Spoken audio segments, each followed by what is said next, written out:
ఏంటి మాతృభాష గొప్పతనం? మన రాష్ట్రంలో కాకుండా పక్క రాష్ట్రంలో పనికిరాదు. బతకడానికి అడుక్కొని తినడానికి మధ్య వ్యత్యాసమే మాతృభాషకి ఇంగ్లీష్ మాధ్యమానికి ఉన్న తేడా. ఇంగ్లీష్లో సూర్యునికి ఒక్క పదంలోనే చెప్పగలం, సన్ అని. అదే మన భాషలో మీరేంటి అన్నది మీకు తెలియకపోతే ఎవరైనా ఎలాగైనా మిమ్మల్ని వాడుకోవడానికి అవకాశం మీరే వాళ్ళకి. ఇక్కడ చిన్నప్పటి నుంచి ఇంగ్లీష్ మీడియం కావడం వల్ల పరభాష చట్టాన్ని బ్రతికిస్తే మాతృభాష ధర్మాన్ని రక్షిస్తుంది.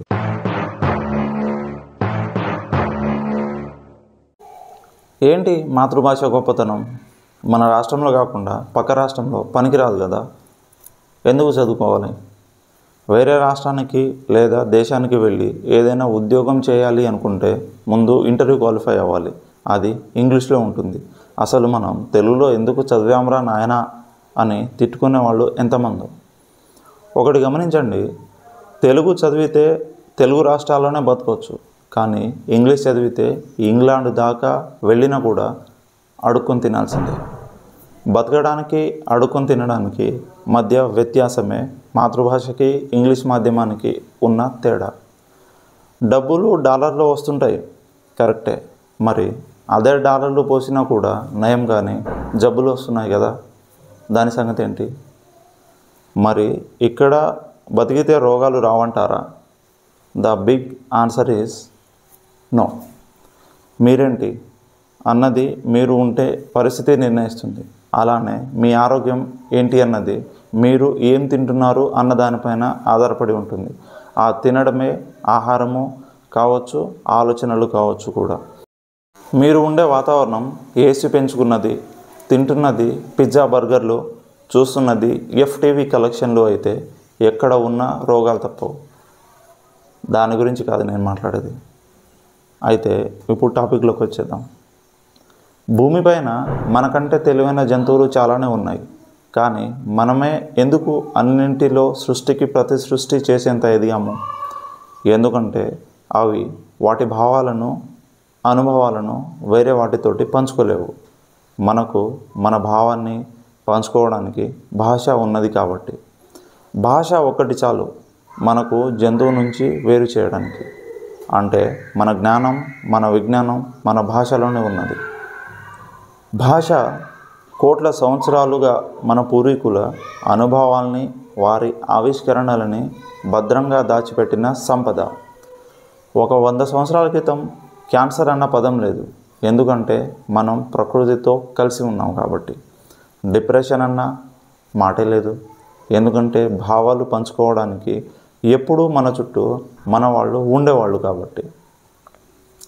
అలానే BP, sugar, thyroid, glaucoma, Parkinson's, list ఎంత పెద్దదైనా కావచ్చు, ఇవి ఏవి కూడా లేవు. ఎందుకంటే మన జ్ఞానం మన భాషలో ఉన్నది. మన భాష ఎప్పుడూ ప్రకృతికి దగ్గరగా ఉన్నది. ప్రకృతిలో ఉన్న ఏ వస్తువుని ఏ విధంగా వాడుకోవాలి అన్నది ఆయా ప్రాంతంలో ఉండే మాతృభాషలోనే ఉన్నది కాబట్టి. పదాన్ని విడదీస్తే భావాలు పలికే భాష మనది. కేవలం బానిసత్వం అనే ఉపాధి పొందడానికి మనము మన భాషని వదిలేస్తున్నాము. అంతకంటే మించి ఆంగ్లంలో నేర్చుకోవడానికి కూడా ఏమీ లేదు.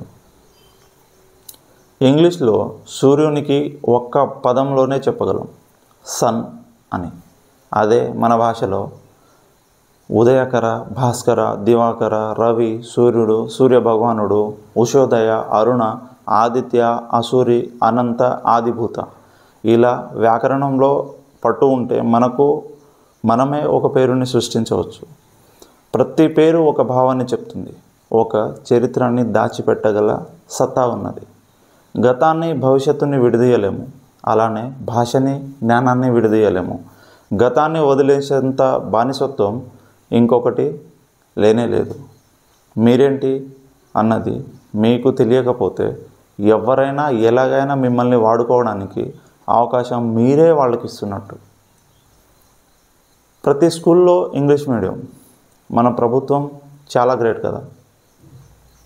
కానీ ఒకసారి ఆలోచించండి, 100 మంది చదువు మొదలు పెడితే అందులో పిహెచ్డి ఉద్యోగం చేసేవాళ్ళు 10 మంది, 15 మంది బిజినెస్ చేసేవాళ్ళు, ఇంకా 30 మంది కంపెనీలో కార్మికులుగా, మిగిలిన 40 మంది అందరూ 10వ తరగతి ముందే చదువు మానేసిన వాళ్ళు. మనం ఏం నేర్చుకుంటున్నామో అందులో నుండి మనకు ఉపాధి దొరకాలి కదా. ఇప్పుడు కూడా ఉపాధి దొరుకుతుంది, కానీ మీకు కాదు, మీరు చూస్తున్న ప్రకటనలు తయారు చేసి ప్రకటిస్తున్న కంపెనీలకి. ఎందుకంటే దరిదాపుగా 90% దాకా చదువులు కేవలం మానసిక సమస్యలకి సైకాలజిస్టులు, ఎముకల రోగానికి ఆర్థోపెడిక్లు, గుండెకు సంబంధించిన వాటికి కార్డియాలజిస్టులు, ఇంకా పురుగు మందుకి 3G కొట్టాలా 4G కొట్టాలా, దుక్కికి యూరియానా డిఏపినా అని మాత్రమే నేర్చుకునేంత జ్ఞానం ఇస్తుంది. ఇంకా మనకు మొబైల్ టీవీ ఉపయోగించడానికి చదువు లేకపోతే ఎలా? మన బుర్రలో ఎక్కించుకునే వెర్రి, అదే అడ్వర్టైజ్మెంట్ రోగం మన మనసుకు ఎక్కితేనే కదా కంపెనీలు బాగుపడేది. ఇక్కడ చిన్నప్పటి నుంచి ఇంగ్లీష్ మీడియం కావడం వల్ల మొబైల్ ఫోన్ అందరికీ అందుబాటులోకి ఉంది. కాబట్టి నియంత్రణే లేని అడ్వర్టైజ్మెంట్కి ఆకర్షితులు అయ్యి తనకు తాను దోపిడీకి సమర్పించుకుంటున్నారు. ఇదంతా మన పాలకులకి తెలుసు, కానీ మన పాలకులకి మనం కావాలి అజ్ఞానంతో గెంతులేసే ఒక కోతిలా. మరి గొలుసు పట్టుకొని ఆడించాలి కదా. ఇంగ్లీష్లో చదువుకోవడం వల్ల దోపిడీకి గురి అవుతున్నది ప్రకృతి, పైసలు మాత్రమే కాదు. కావ్యము, అలంకారము, నాటకము, కవిత్వము, రచనము, పద్యము, పాండిత్యము, గద్యము, గేయము, జానపదాలు, పొడుపు కథలు, ఇతిహాసాలు, ఇలా లెక్క లేనన్ని విధంగా ఉన్న చోటునే మన మనసుకి రంజింపజేసే 64 కళల లలిత కళలను వదిలేస్తున్నాం కూడా. మీరు ఒంటరిగా ఉన్నారు, మీ చుట్టూ ఎవరు లేరు అనుకోండి. మీరు ఆనందాన్ని ఎలా పొందుతారు? ఖచ్చితంగా మొబైల్ చూస్తున్నాయి, అందులో ఉండే సినిమాలు, పాటలు, ఇతరత్ర ఏవైనా కూడా అవి మనసుకు రంజింపజేస్తాయి. ఇవి కూడా మనసుని రంజింపజేస్తాయి. ఏంటి తేడా అంటారా? లలిత కళలు రంజింపజేసే మనసులు కామాన్ని తగ్గించి మోక్షాన్ని పొందేలా ఉంటాయి, కానీ మొబైల్ ఫోన్లో కామాన్ని పెంచి రోగంతో ముంచేలా చేస్తాయి. అర్థం కావట్లేదా? సరే, ఉదాహరణ ఇస్తా. ఒంటరిగా ఉన్నప్పుడు మొబైల్లో సాంగ్స్ వేసుకొని ప్రార్థిసవీణియ పైన దినకరమయోగ తంత్రుల పైన జాగృత విహంగతతులే వినీల గగనపు వేదిక పైన అని పాడతారా? లేక ట్రింగు ట్రింగు ట్రింగు మంది గుండెలోనా అని పాడతారా? IAS, IPS, government sector, public servants, 5 years plannings, NITI Aayog, etcetera etcetera. ఎంతమంది లేరు? ఎన్ని పంచవర్ష ప్రణాళికలు అయిపోయాయి. మరి దేశం పురోగమిస్తుందా, తిరోగమిస్తుందా? ఖచ్చితంగా పురోగమిస్తుంది. అన్యాయం, అధర్మంలో ఖచ్చితంగా తిరోగమిస్తుంది కూడా. ఆరోగ్యం, ఆర్థికంలో. ఎందుకంటే పట్టుకుంది ఇంగ్లీష్ భూతం కాబట్టి, అందుతున్నది నాసిరకం విద్య కాబట్టి. మన దేశంలో విద్యార్థి మాస్టర్ పైన కేసు పెట్టవచ్చు, కొడుకు తండ్రి పైన కేసు పెట్టవచ్చు, ఇంకా తమ్ముడు అన్న పైన, భార్య భర్త పైన. ఇది చట్టం. ఏ ధర్మశాస్త్రంలో చూశారు ఇలాంటి వింతలు? పరభాష చట్టాన్ని బ్రతికిస్తే మాతృభాష ధర్మాన్ని రక్షిస్తుంది.